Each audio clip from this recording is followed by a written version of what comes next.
Good afternoon and welcome back to the AZAPO Online Political Education series.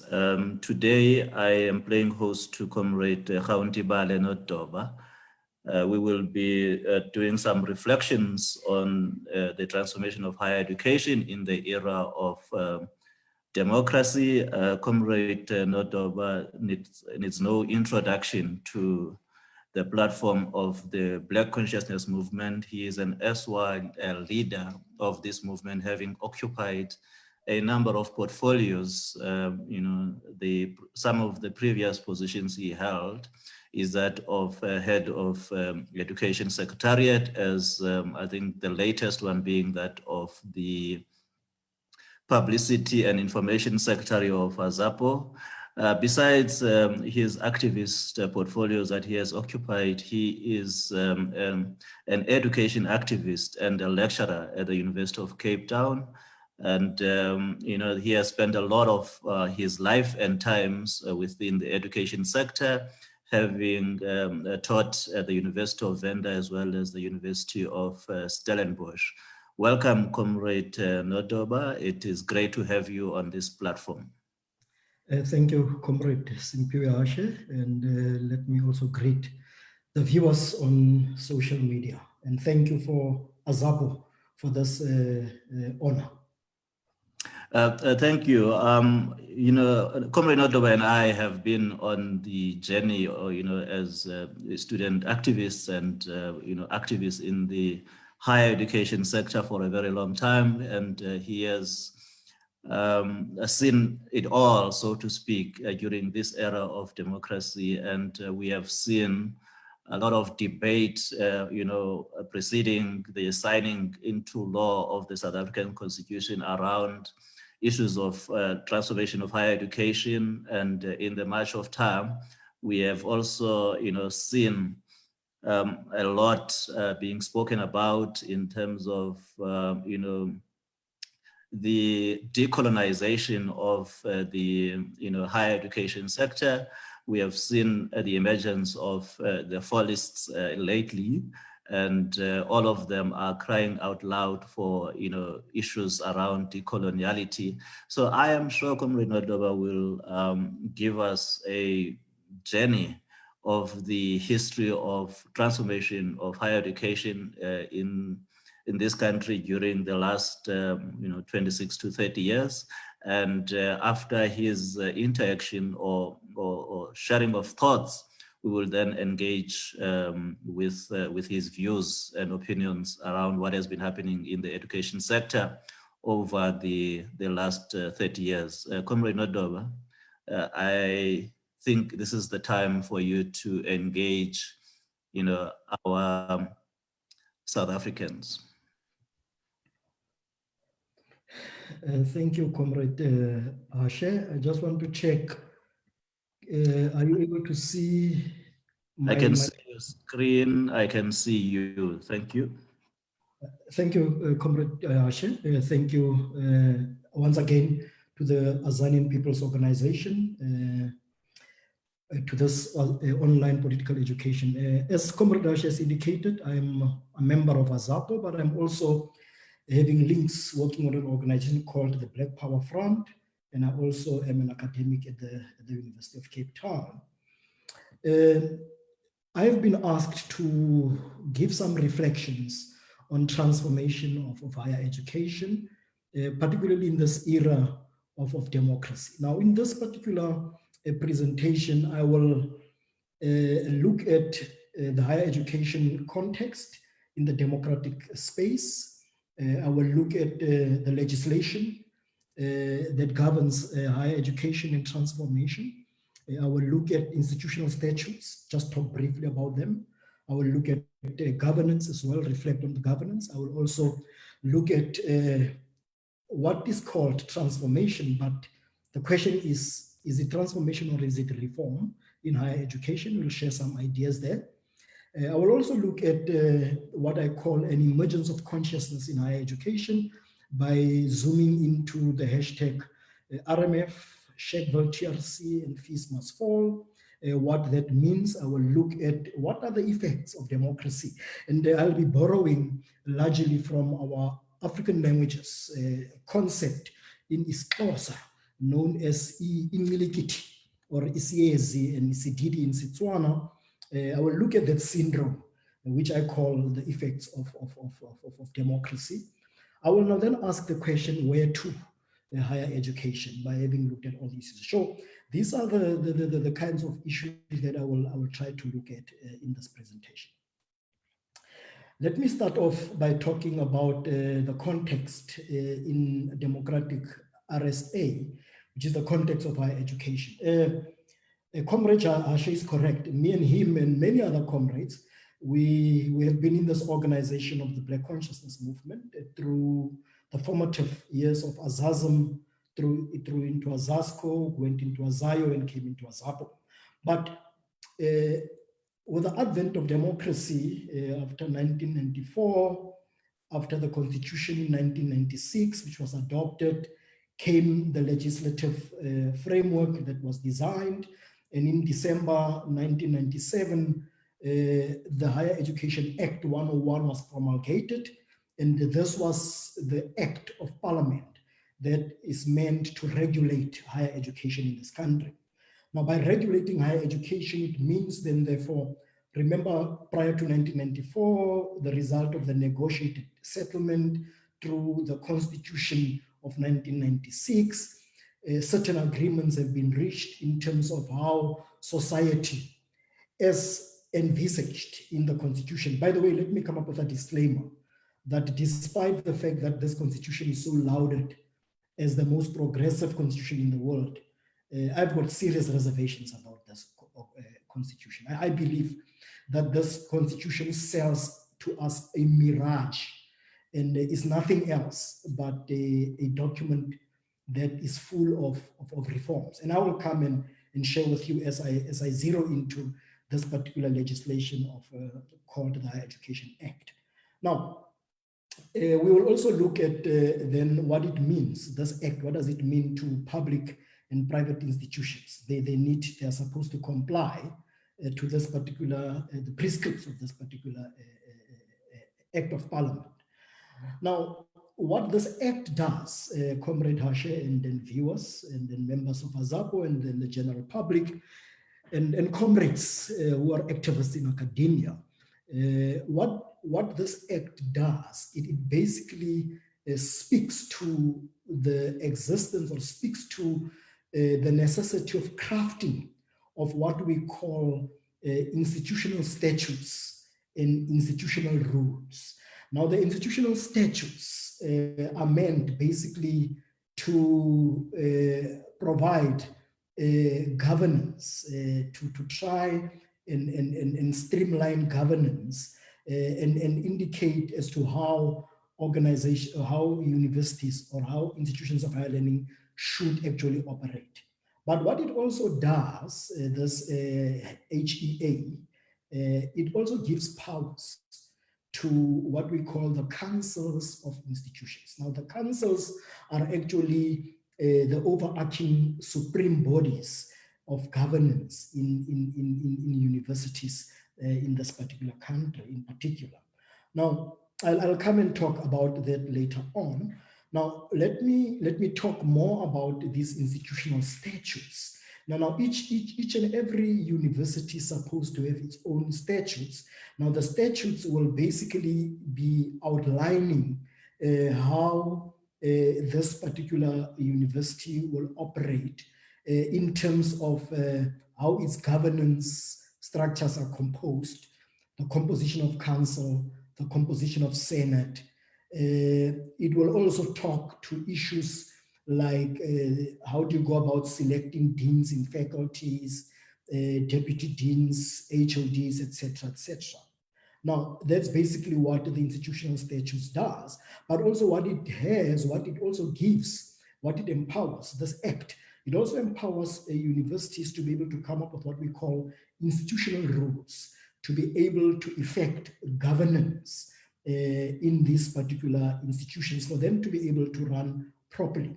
Now, remember, through the Constitution of 1996, South Africa has categorized itself as a democratic state.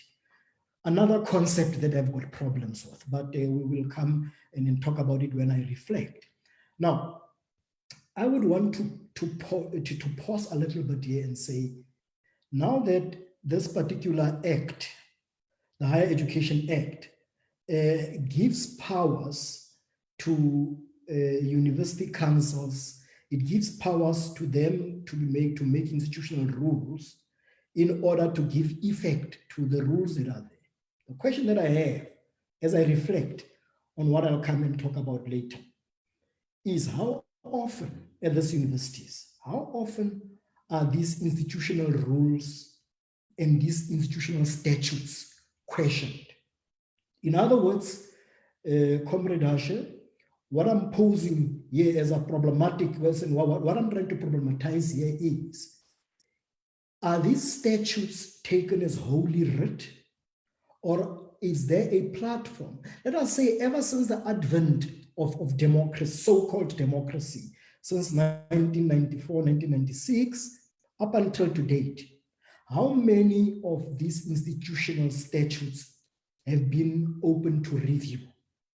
How many of the institutional rules have been amended through the governance processes of these universities?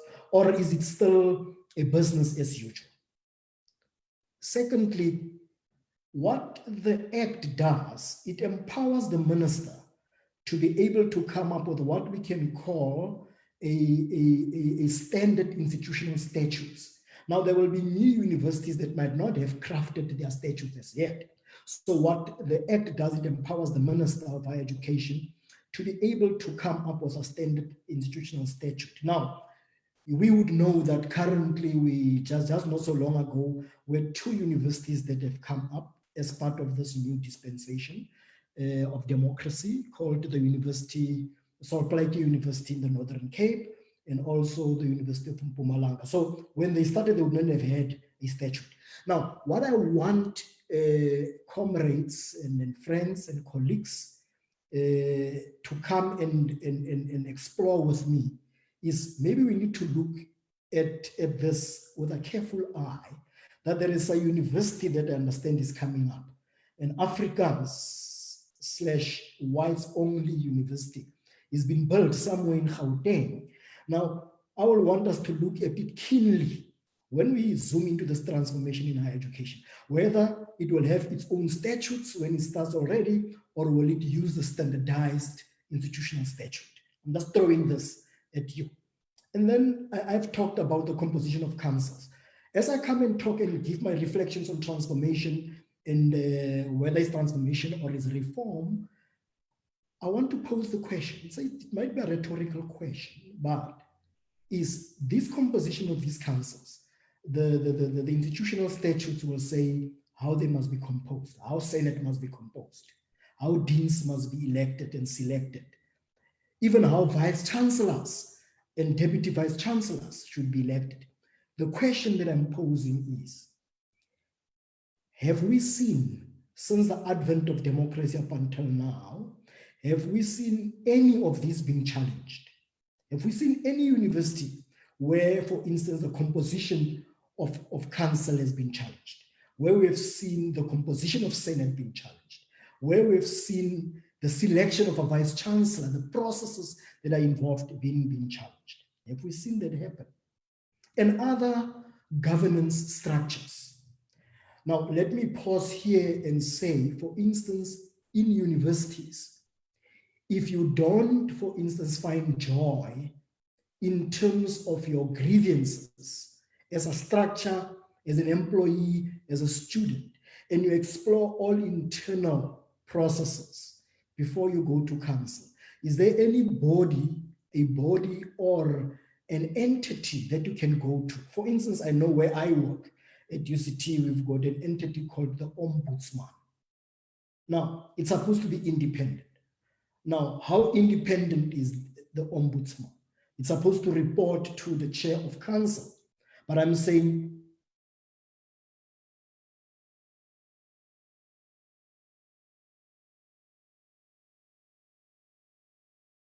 public, the South African taxpayer, because these are public institutions. Now, That's one issue that I'm raising. And I'm then saying we need to come and look at that very critically as well as I reflect on a transformation. Now, Ntate Hashi and leadership ya AZAPO. And now I'm saying the topic has been crafted for me. Reflections on transformation in higher education. I was a bit hesitant, but I said, let me go with it and rather come and pose a question. Can we talk about transformation in higher education since the advent of democracy to date? Or what we have seen, is it reform in higher education? Now, I'll say to you why I say so. Firstly, let's zoom into institutional governance. Now, is the governance of these institutions, in higher education, is the governance model the same throughout? Now, you'll know with history of this particular country, when I get to my second bullet point under institutional governance, we had what we call historically disadvantaged universities and the historically advantaged institutions. Whatever that means. It's also another problematic terminology to come and deal with as we talk about transformation. Now, the point that I'm raising is institutions were merged, but then others were not merged. They were left as they are. For instance, the University of the Witwatersrand, the University of Stellenbosch, the University of Pretoria, where I work, the University of Cape Town, among others. These universities didn't merge with any university. The question is why? Other universities merged, and these were largely black universities, or what they were called universities of technology. Why was it like that? And all these universities, what is the governance model there? I'm saying other universities will have a centralized governance model, while others will have a decentralized governance model. Now, with these governance models, and all of them are in the enterprise of delivering a public good, which is education, are those differences having any bearing in terms of the quality of this public good that we are producing? In terms of how these institutions function, can we attribute their effectiveness to the model of governance or not? We'll come and talk about that. The issue of mergers, and here I'm saying when I come and reflect, I believe that the ruling party was in a hurry to get into what it calls changes and to be seen to be bringing changes, even though these changes didn't have any qualitative and didn't have any scientific justification.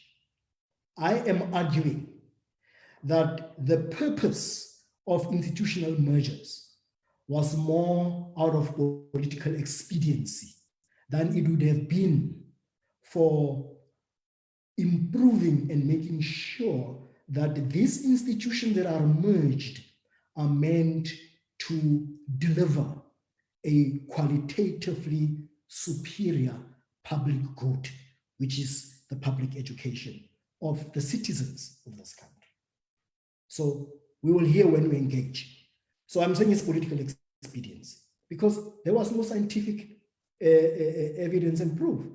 And I see hypocrisy on the so-called advantaged universities, because in the past, these liberal universities, your UCT, your Wits, they stood out to say we are fighting against a system that brought inequality, a system that entrenched racism, which was apartheid. They were saying they are contributing towards bringing a better life for all. But when the mergers happened, because they were not touched, I didn't hear their voice. Mergers, because it didn't affect them, because, as we'll come in here when I give reflections, because of their endowments, because of their legacy that they've got. We will come and talk about it because the mergers would have affected the legacy, the ethos, and the culture of these institutions. Now let me come to the heart of this particular slide. Is it what we see in higher education transformation, or is it reform? I'm arguing that let us explain the two concepts. Transformation means, or transformation speaks to what we call fundamental change. In other words, the building blocks or the foundations of transformation will be social justice. Social justice will inform the transformation trajectory. In other words, it means through transformation or through a transformative process, transformation will inevitably speak truth to power. Like I've just indicated, when there are mergers, and you really speak about a transformed institution, if really all the previously advantaged universities were truly transformed, they would have expressed themselves on this political expediency. Transformation, as I go to reform, would basically, by its definition and nature, cause discomfort to the existing reality.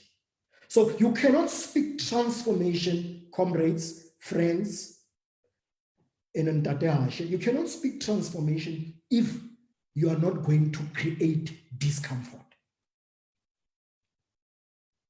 While on the other hand, I am arguing that reform revolves around modifications of systems, reforms around working within current structures. It revolves around making strategic moves, strategic appointments. By its very nature, reform will mean you keep the systems intact, but you just make modifications in order to continue with them. In other words, the ethos of the systems will remain as they are. Now, my argument is, in higher education since democracy to date, we have seen nothing else but reform and not transformation. All this hullabaloo and noise about transformation, in my view, is political speak. In my view, is to make the noises, and I'll come and talk about it later on, and you'll see why I say so. Because if indeed we had transformation in higher education in Tatehashi, why is there a need to talk about decolonization? Why is there a need to talk about the overhaul of the curriculum? Yes, we have been having since 1994-96 through the Acts of Parliament, the white papers, and so on. We have all along have been having what we call modifications to the curricula, modifications to the systems of governance, modifications to the systems of governance. That's what we had. I'm posing a question. In whose interests does Nodoba teach as an academic? Is Nodoba and his colleagues in academia, be it from the historically disadvantaged or the historically advantaged, are they educating our youth or are they miseducating our youth? I think there is a book somewhere, just forgot who the author is, who speaks about the miseducation of the Negro. Are we miseducating because we are in reform? Or are we educating, like the slogan of AZAPO and AZAPO says, are we educating in order to liberate? Now, if you speak about education that liberates, then you will be speaking transformation. I'm arguing that the education that we have and the curriculum that we have speaks to reform, and it does not speak to transformation. We are all of us in our comfort zones. Now let me come to this. Tate Hashe, you'll indicate how many minutes I have left, but because I can go on and on. Now, let me talk about the decolonization project, but I will not get into more detail, but I'll talk about the manifestations thereof. I am saying our education system, and particularly in higher education, we need to evolve an education that I call an education that brings awareness. What I call, we need to march towards education with a consciousness. Now here, it brings to mind people that I admire. The late Onkgopotse Abraham Tiro, who says, just paraphrasing what he said, if your education is not linked to your continent and to the day-to-day challenges of your people in society, then that education is worthless. In other words, if we as people who are in this education enterprise at higher education level don't make that enterprise through our teaching, through the curriculum, right? We are not educating in order to liberate, and a liberated graduate will be graduates that will be able to interface with their reality. Now, this brings into mind the outlook on life, or the philosophy called Black consciousness, which is a consciousness about the self, and it speaks to self-reliance, it speaks to doing, and it speaks to adding value. And once you do that, you'll be able to become a shaker and a mover of society. I am arguing that the emergence of social movements like the Roads Must Fall, and at UCT we had what we call Shagville TRC, and maybe I'll talk about this later, and then we had the National Fees Must Fall movement. Now I'm arguing that the emergence of these social movements are indicative that governance systems and structures at these universities in higher education do not work. They are going against social justice. These governance structures that come up as a result of the Higher Education Act do not educate to liberate. They do not create an education for consciousness. And I'm calling the emergence of these social movements an emergence of consciousness. Consciousness, because when you look at the issues that RM have raised, the issues that Fees Must Fall raised, and at UCT, the issues that Shagville TRC raised, are issues that show that it cannot be business as usual. In other words, they are saying we acknowledge that we have been fed a lie known as a mirage, and that mirage was known as transformation. But actually, they actually showed that what we are fed in higher education is actually reform and not transformation. They confronted institutional culture. That's what RMF and Shagville TRC did, and Fees Must Fall. By the way, anecdotally, Fees Must Fall was able to say to the ruling party, since 1994 to date, you have been making an election promise where you said higher education shall be for free. Now, can you please live up? Come to the party and live up, right, to your promise. And they said, you promised us. Can you deliver? Now, what Fees Must Fall showed, it showed that there is a dearth of ethics and a dearth of ethical leadership. It shows that we've got a bankruptcy of moral uprightness. In other words, it shows that what we are selling to the people is a pie in the sky. Now, universities are but just a reflection of how society is structured. So what RMF did, what Sheffield TLC did, drawing from thinkers like Steve Biko, Ntate Mwalimu, Robert Mangaliso Sobukwe, drawing on views and radicalism of Buntate Limbete, but also looking at the thinking and the thinkers and ideas of people like Frantz Fanon.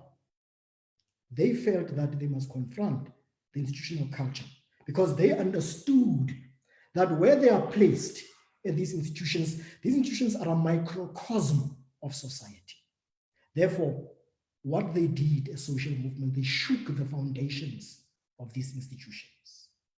In other words, they shook the foundations of liberalism in this country.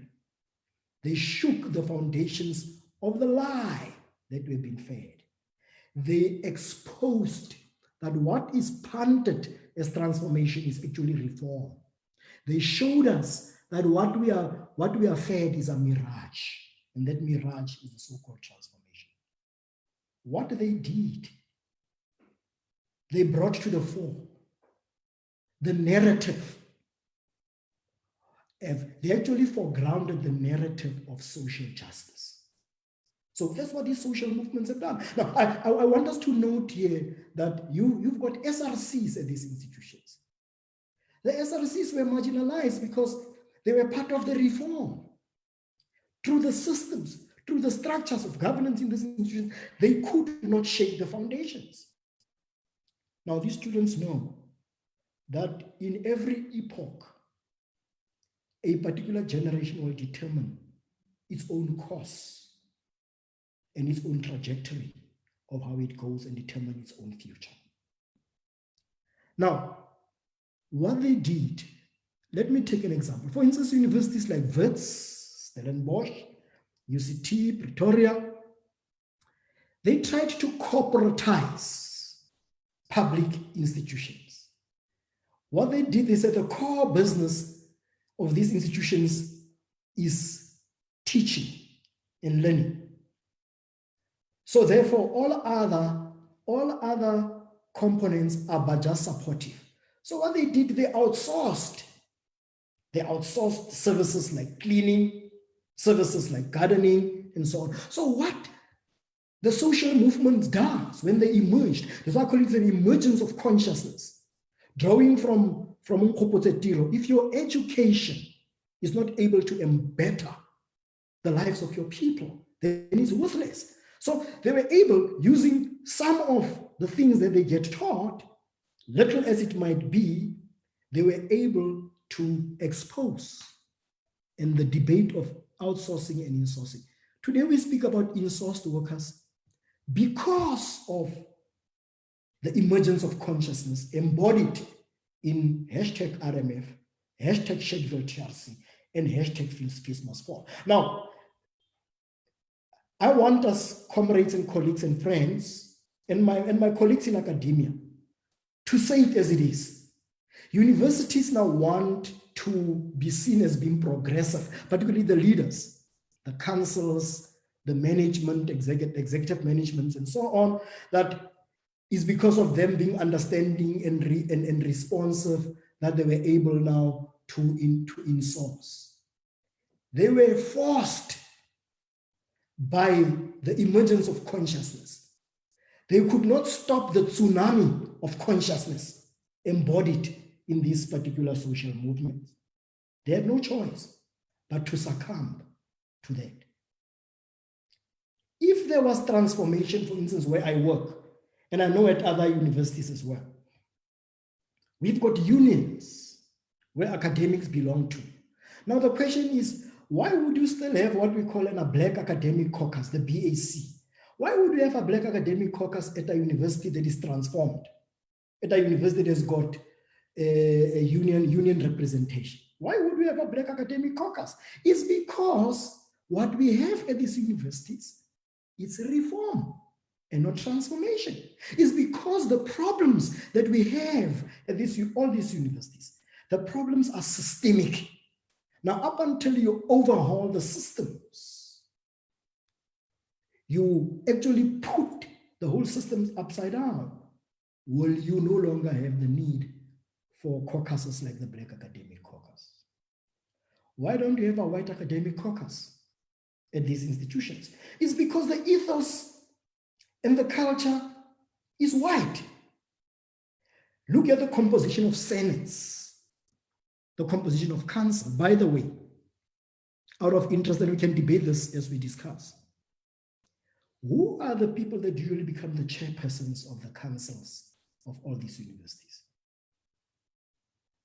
The minister will send his own deployees there, or nominees, and usually the nominees of the minister, I said usually, I'm saying always, in the majority of cases, they'll end up being the people that would become the chairpersons of council. The question is, why? Now, there are shifting narratives, and I believe that I've talked more about the lessons that we have learned. Now, the shifting narratives is to move towards social justice. Now, this metaphysics called democracy is my other problem.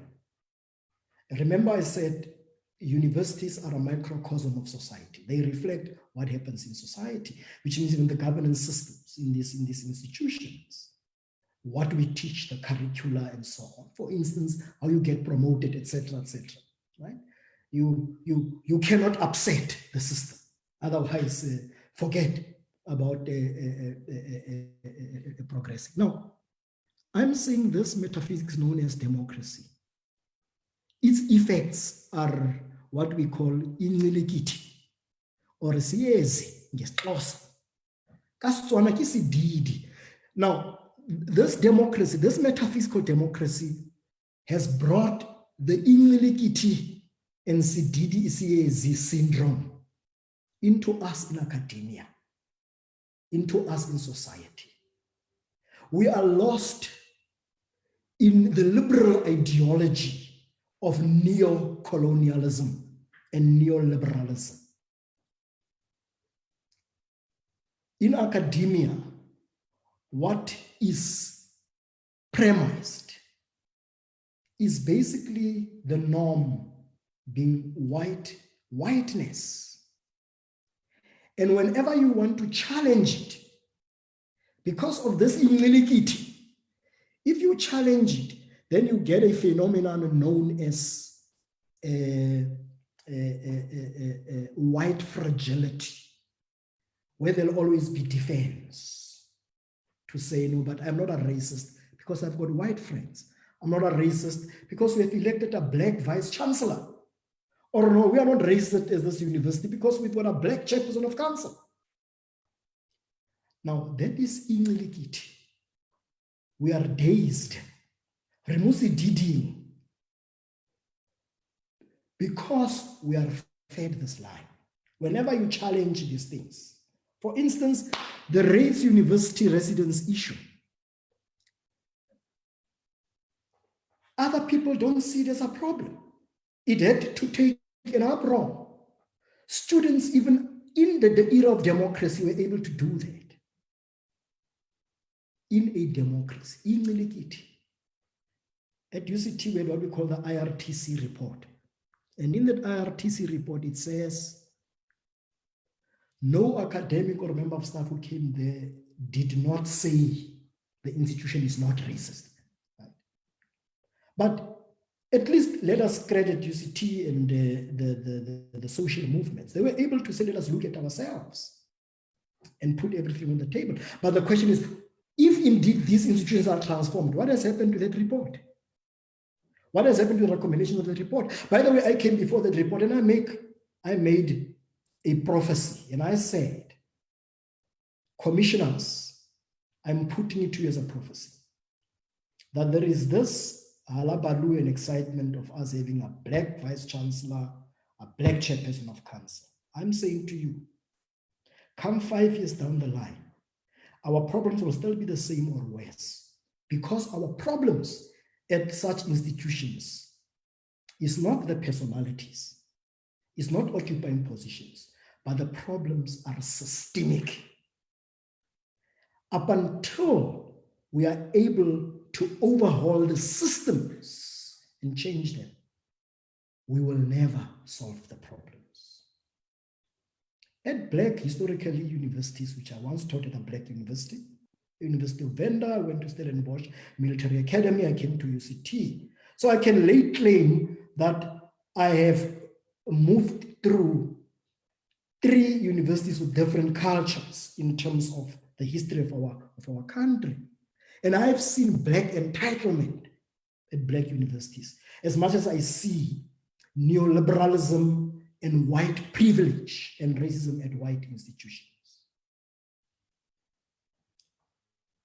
What has happened to critical voices, if indeed we are transformed as higher education institutions? What has happened to critical voices? We as academics, why can't we speak up? Why can't we raise issues? Why can't we be seen to be part and parcel of our communities?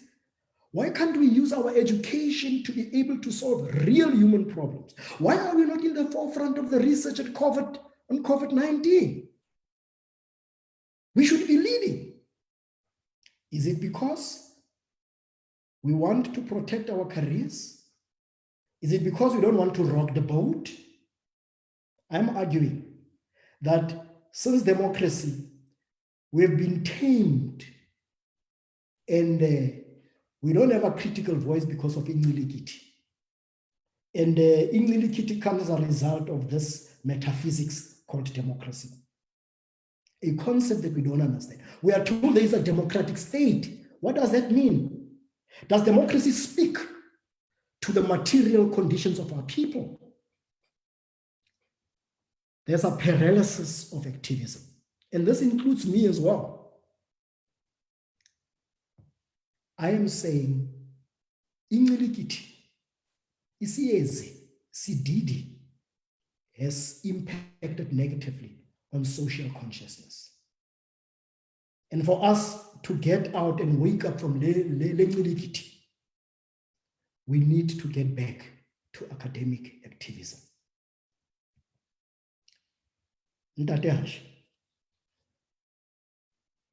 Comrades and the viewers might be saying, Cde Nodoba, we hear you.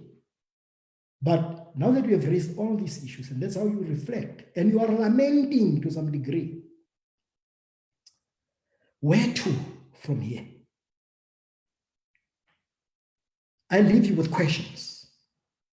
Firstly, who do we think are the drivers of knowledge production at these universities?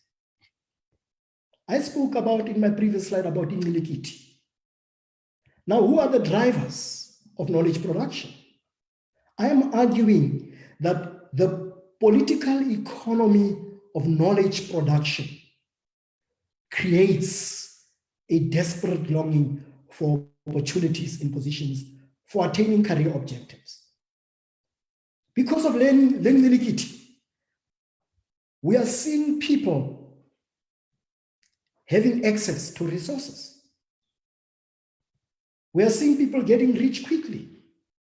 The question is, does society, through the decay of the morals, through the death of ethical leadership, isn't it encouraging us to be able to also succumb as academics to the demands of the political economy? And the political economy that determines in what direction knowledge production goes. Our research centers, what kind of research are they involved in?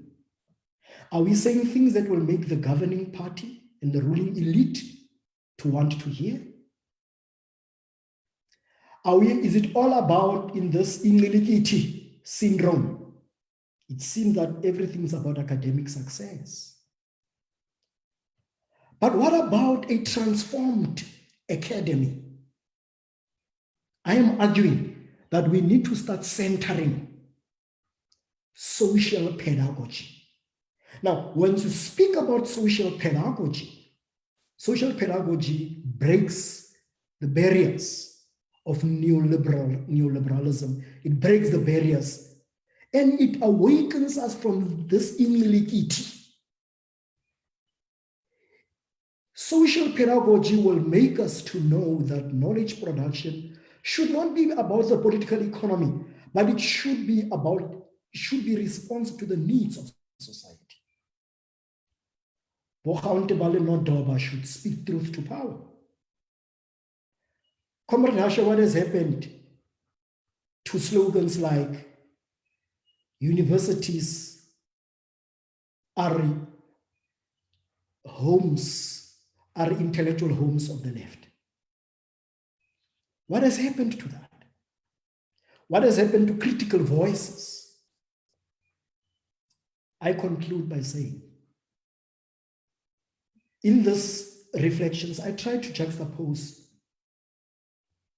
two concepts: transformation and reform. And I'm arguing that Ntate Hashe, what we have seen since the advent of so-called democracy, which I'm saying, I'm arguing it has brought incilikithi. I'm arguing that what we have seen is reform and not transformation.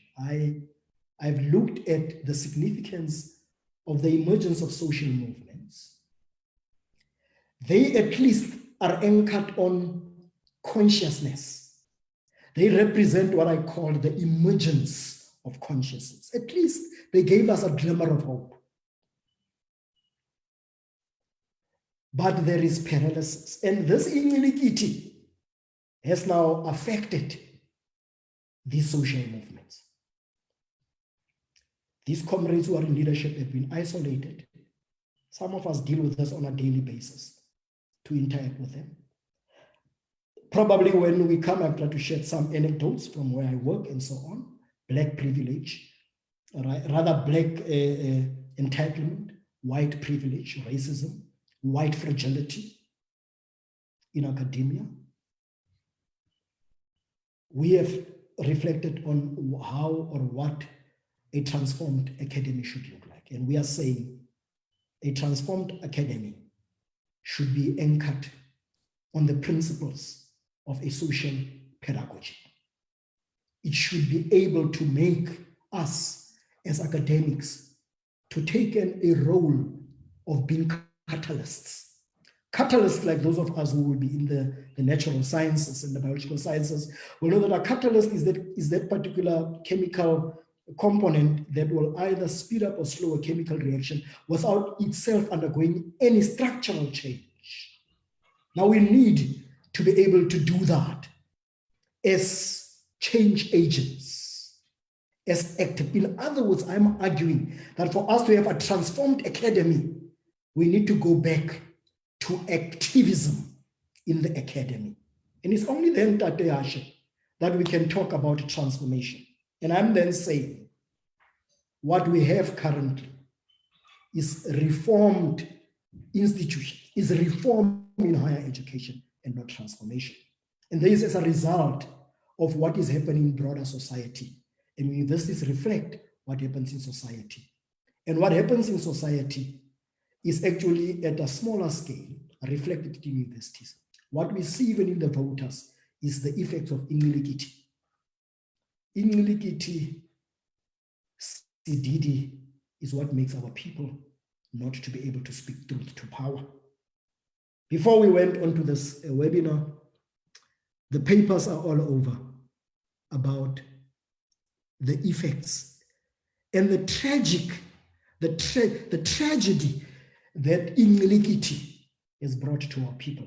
It has killed the conscience of our politicians. And that is a showcase of the examples that our youth are looking up to. So we need to revive and go back to the emergence of consciousness that the social movements have brought up. I'm arguing, like the other previous presenters have said, change in this country, and through change, or through transformation in higher education in society will be brought up by social movements and not by the existing systemic structures as they stand in these organizations. Ntate Hashe, I thank you very much, and let me pause here so that we can engage. Thank you, sir.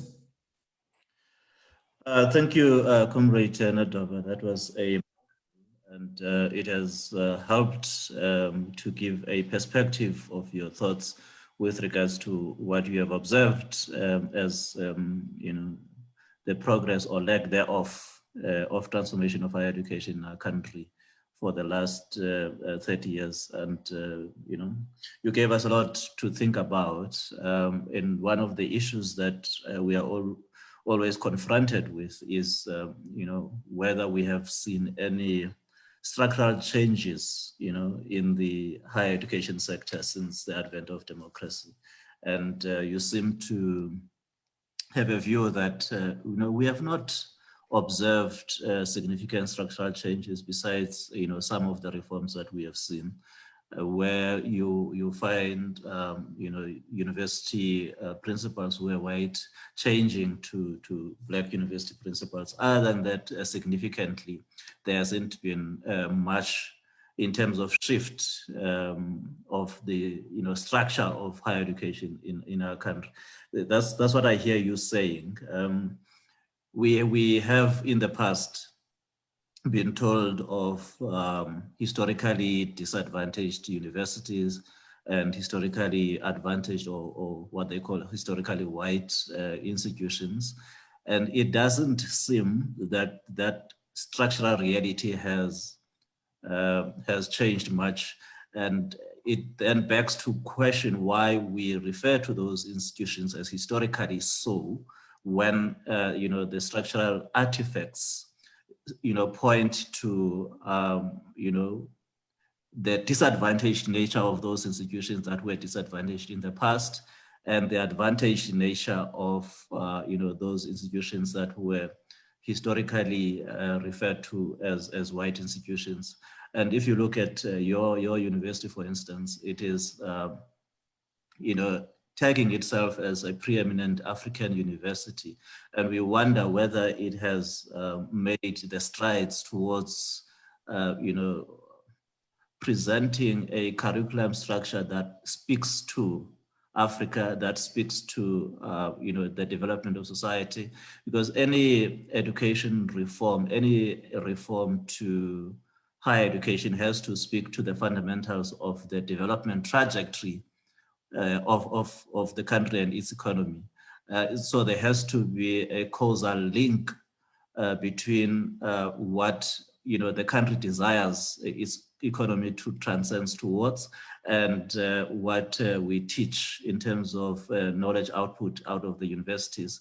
And if you look at research institutes that you find within these universities, you find a lot of, the so-called historically white institutions still heavily funded for their research output and therefore recognized as, the heirs of research development and research output in this country. Whereas, those institutions that were created along the, the tribal, lineages that you find in the country, they're still there. So there hasn't been much movement in terms of changing the, the face and the structure and, the core of what we inherited from the apartheid South Africa. I don't know what you say to those comments.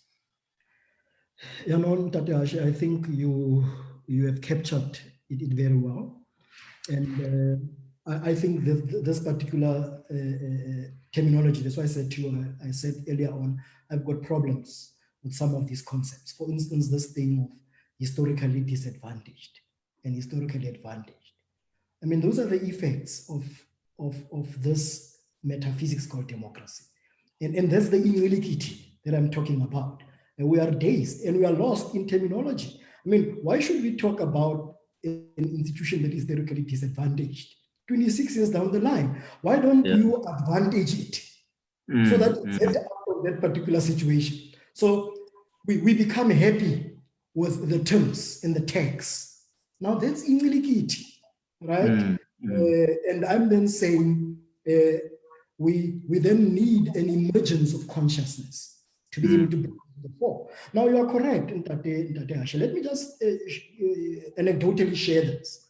I don't know whether you would know, maybe a month or two or so ago, it has been in the press about a colleague of mine, a white colleague of mine, who published a research that she did on Black students as to why a particular department cannot attract Black students. Yeah. And the way in which that research was framed was problematic. The question that me and you should ask, Ntate Ashe, as critical scholars, is to say, but how did the ethics committee, right, of the university approve that? Because it had to go through those particular channels. How was it approved? All right, so that later on the very same executive comes in and we distance ourselves from it, while they're the very same ones that approved it through the systems. Incilikithi, right? And when we raise these issues, as we have seen the reaction, there is a book written by Robin DiAngelo entitled White Fragility. Yeah. Why it is difficult for whites to speak about race.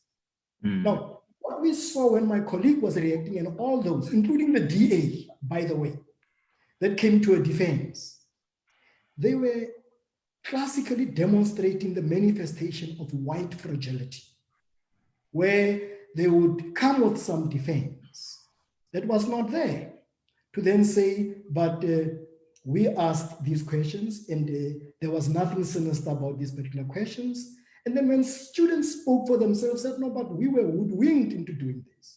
So in a sense, Ntate Ashe, there's nothing as previously advantaged. The so-called previously advantaged are still advantaged. And the power dynamics, right, are still there. So I would agree with you and say, indeed, my view is, like I've argued, and I'm saying in my reflections, is because of reform. We're having all these things because of reform, Ntate Ashe.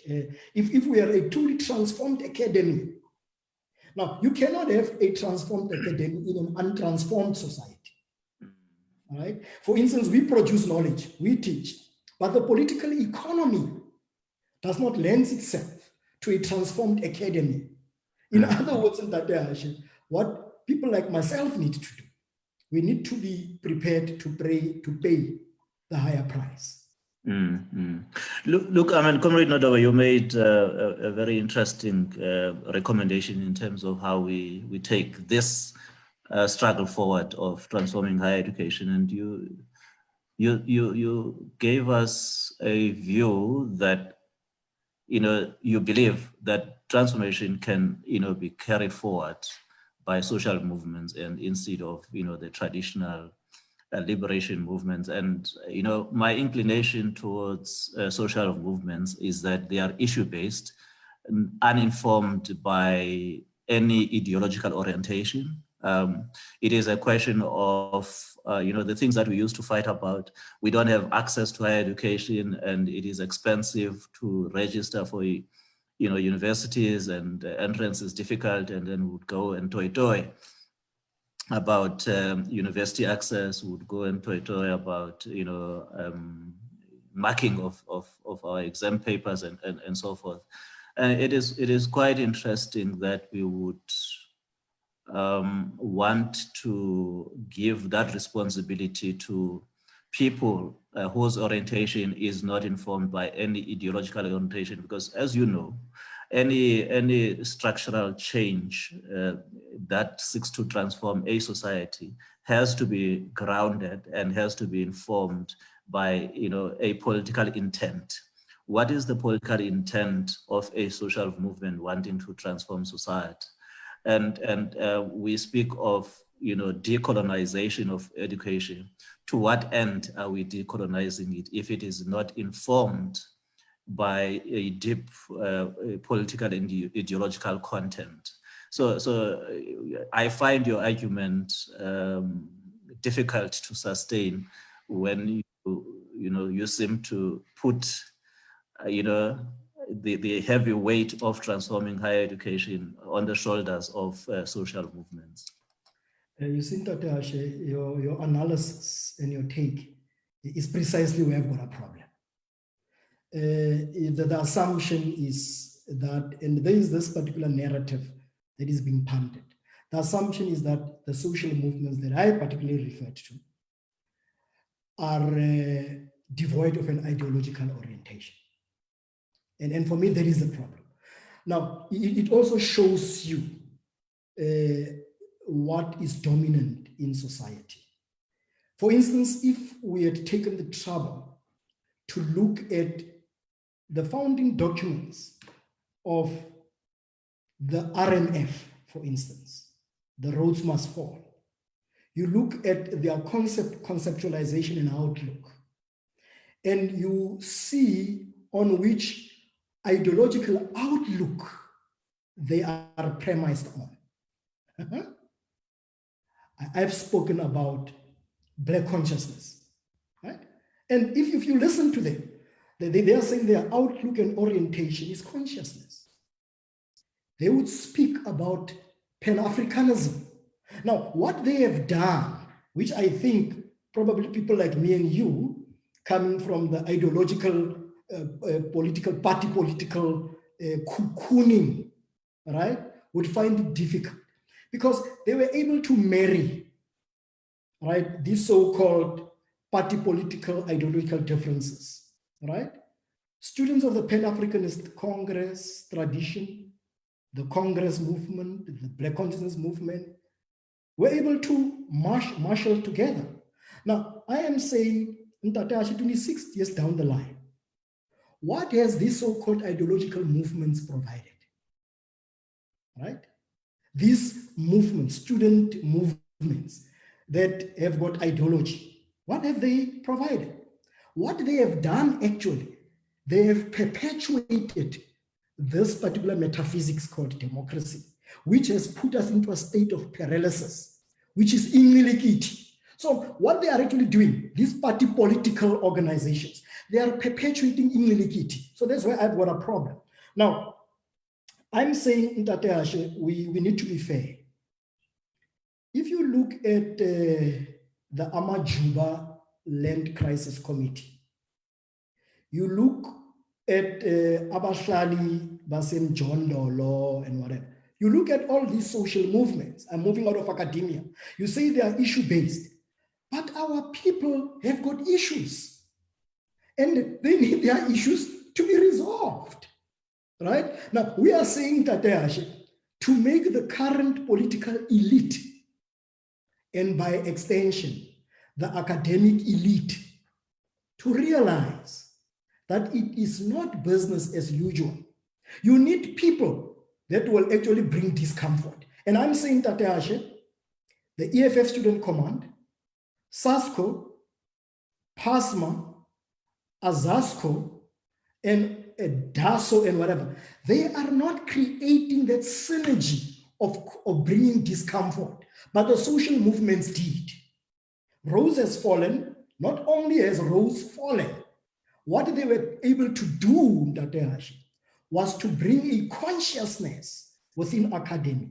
And what they have also done is to bring to the fore the discussion of the composition of council, the composition of Senate, which all these organizations have not done, because once they get into positions of power in governance, incilikithi takes effect. Social movements, the only weakness that they had was they've been infiltrated. Right? Now you know how the enemy works, so I will not get into that. It's a discussion for another day. I hear you, Nodoba. And let's just as we move towards wrapping up, we talk of decolonization of education, and a lot of people are asking the question as to what aspects of our higher education needs to be decolonized, and what kind of outcomes should we look at, that would point to a decolonized education system in our country. And just your comments on that? Well, my comments are, firstly, I must put a disclaimer to say that this decoloniality movement, to me, is a bit problematic in the sense that we tend to talk about it in isolation to other factors, like, you cannot decolonize the curriculum if the systems within which that curriculum is still remain as they are. So that's what I just want to say. But let me get into what you asked.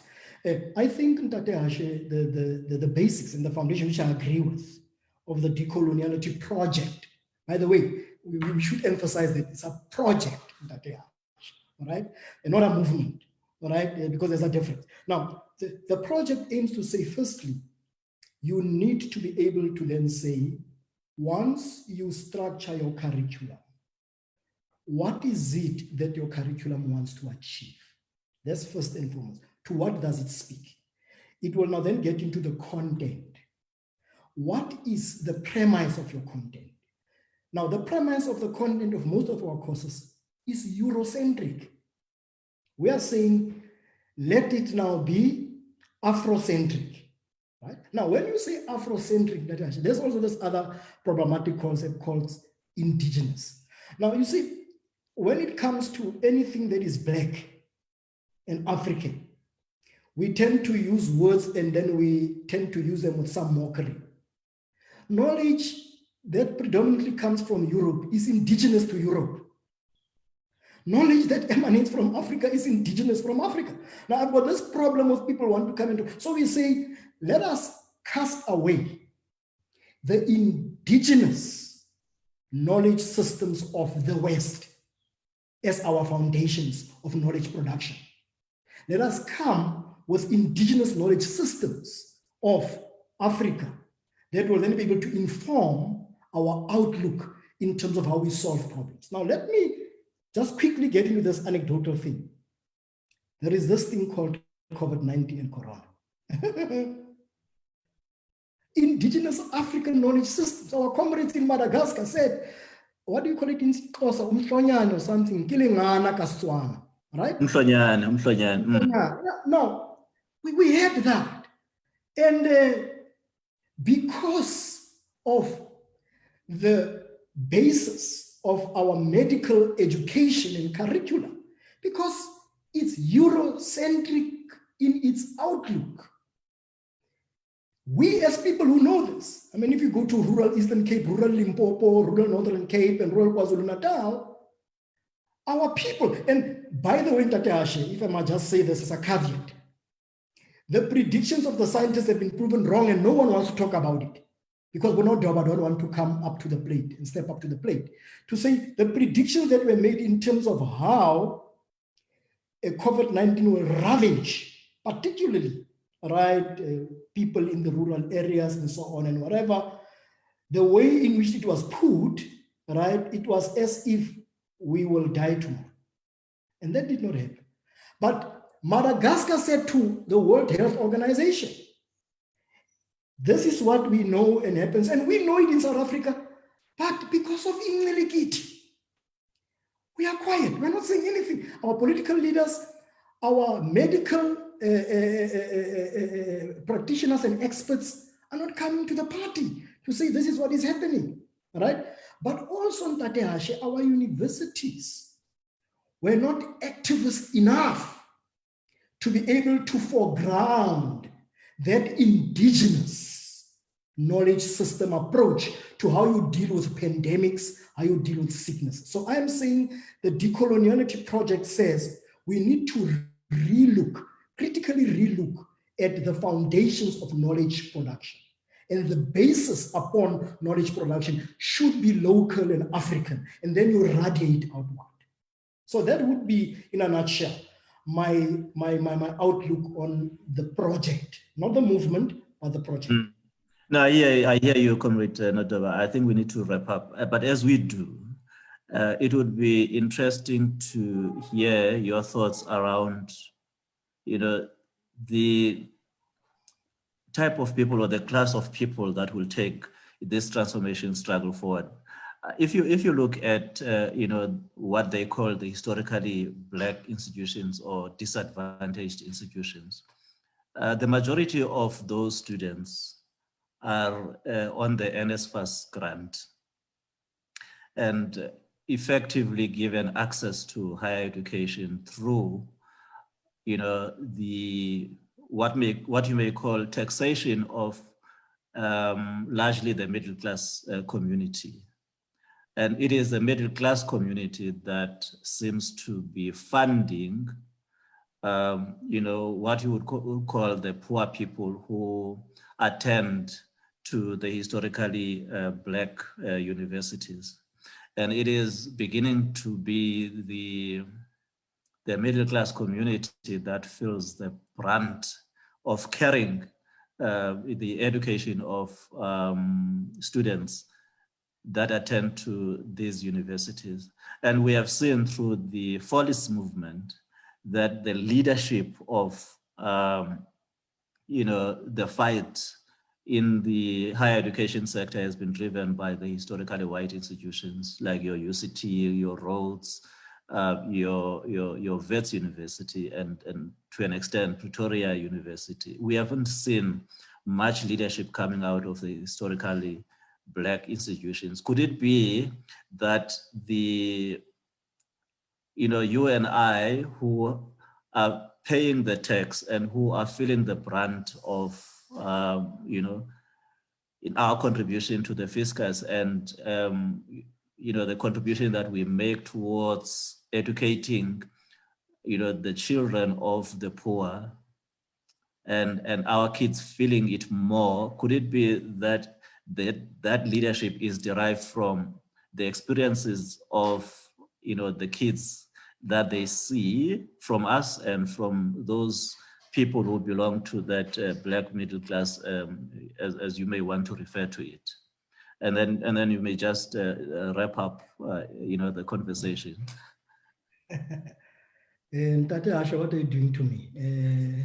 I mean, that's a very difficult one that we've posed. I think, if I may attempt to at a response, is to say one,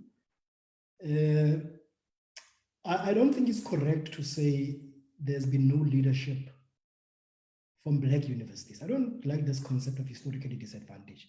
We should not be talking about that, right? Because also, if we continue perpetuating it in this kind of discussion, it means we are part of incilikithi, right? So I don't want to use that. So I'm saying there has been leadership. It's just that society has not been listening, particularly the political elite and the educated elite. They have not been listening to the voices, the critical voices of students at these Black universities. Secondly, Ntate Ashe, the issue that you talk about leadership being taken from historically white universities, I don't want to use that, from white universities, is because these students came to realize when they interacted with their peers from the Black universities, they came to realize that the mirage that they were sold from 1994, 1996. By the way, Ntate Ashe, I led AZAPO in the Northern Cape during the 1994, and we were saying as AZAPO, people must not vote. And we were ridiculed. Later on, I just want to share with you some of the things. Later on, some of the students came actually at UCT to say to me, apart from the RMF movement, that you AZAPO guys were correct, but you became a victim of your own success. Now, that will be a debate for another day. He just said to me, the things that you as AZAPO said, we now understand now. We are awakening from the incilikithi of 1994 euphoria. And these students in Ntate Ashe, it's not as if they gave leadership. It's because they were able to realize that at these so-called universities that have got everything, they were reminded of their Blackness. Because the systems at these universities are anti-Black. Just like at these Black universities, the systems there are also anti-Black. They are all anti-Black because the political economy and the political elite and the governing party with its policies, they are all anti-Black. This particular democracy, which I call bourgeois democracy, is actually not working for them. Now, it became a realization That even if I might think that I'm part of the middle class, now ask us at UCT. I said earlier on in my presentation, why do we have the Black Academic Caucus at UCT? It's because the systems are reminding us that we are Black. So in other words, it then therefore means that the reality of this emergence of this metaphysics that has got this effect of incilikithi called democracy is such that the students have come to realize that they were lied to. That's why the Feast Must Fall movement said to the ruling party, we are members of the ANC. That's what they were saying, some of them. But you have promised us free education and you are not delivering. They are saying we're not talking here as ANC, as AZAPO, as PC, as EFF, as DA, whoever. We are saying as this generation. You promised us, but you're not delivering. So I'm saying, Tateashe, is because of the problems that we have of this bourgeois democracy, this, which is anchored on neoliberalism and it's a neocolonial project actually, is yielding or is showing its true colors, that it is actually anti-Black. Now it's because of that anti-Blackness manifestation that led to what people might think that students at these white universities are taking the lead. The students at the Black universities have always been saying this. But because of incilikithi, we did not listen to them. So I'm then saying that actually the very same issues that were raised are still there at the University of Venda. They're still there at Tshwane University of Technology. They're still there at Stellenbosch. They are still there at my place of employment. Because the systems that serve the purposes of the political economy, that ensures that you create an elite that becomes a buffer for the people. And it goes against the essence of liberation, all right? And then therefore means that we've forgotten about the ethics, the values of liberation. Now, what these students have done from Black universities and from white universities, they have reminded society. That's why I'm calling them not an emergence of leadership, I call them an emergence of consciousness. And it is that consciousness, Ntate Hashe and members of AZAPO and the general public, that in my view, will awaken us from incilikithi so that we are then able to deliver the promise that we kept. Now I'm saying you need a movement that will keep the so-called components of the liberation movement into check. Because let's face it, Ntate Hashe, everywhere else, even in our own movement, you've got what we call chronism. All right? It's there in the liberation movement. We come from a culture where you need to protect one another because of the enemy will infiltrate us and so on. So sometimes you don't want to criticize one another. Now, we've got one of the core principles of Black consciousness, criticism and self-criticism. But if you use it in this era, you are seen as an enemy agent. You can't speak your mind, even in your own organization. Now, that's where social movements come in, because in social movements, you are not there to nurse the ego of anyone. You are there to make sure that the issue that drives you, you attain that issue. That's why I am saying, in this epoch of this incilikithi brought about by democracy, we will need social movements. However, it is the duty of AZAPO, in particular, to be able to take consciousness to a higher level.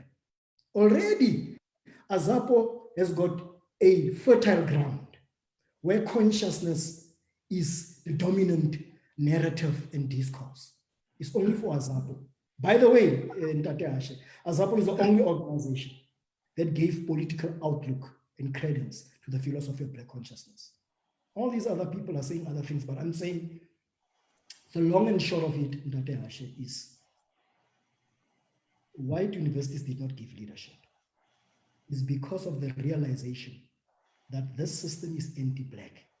And whether you are at a white university or a Black university, whether you are an academic or a student, Whether you are a professor or just an ordinary lecturer, if you are black, the system will remind you of your blackness if you want to pretend otherwise.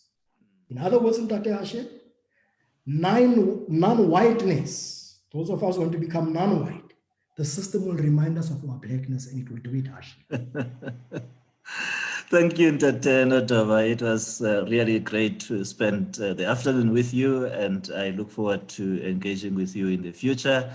And it's been great, and that's where we end it for the afternoon. We look forward to next week, where we begin, our BC week. It's the opening of the Black Consciousness Week, and it was the opening of for the 3rd anniversary of the brutal murder of Stephen Bantu Biko. We will be spending the afternoon of Sunday, the 6th of September, with Ntate Molefe Petro, where we will be looking at Black consciousness and culture. I look forward to engaging with you on the 6th of September at 1 p.m. It's Black Consciousness and Culture, and it is the opening of the Black Consciousness Week.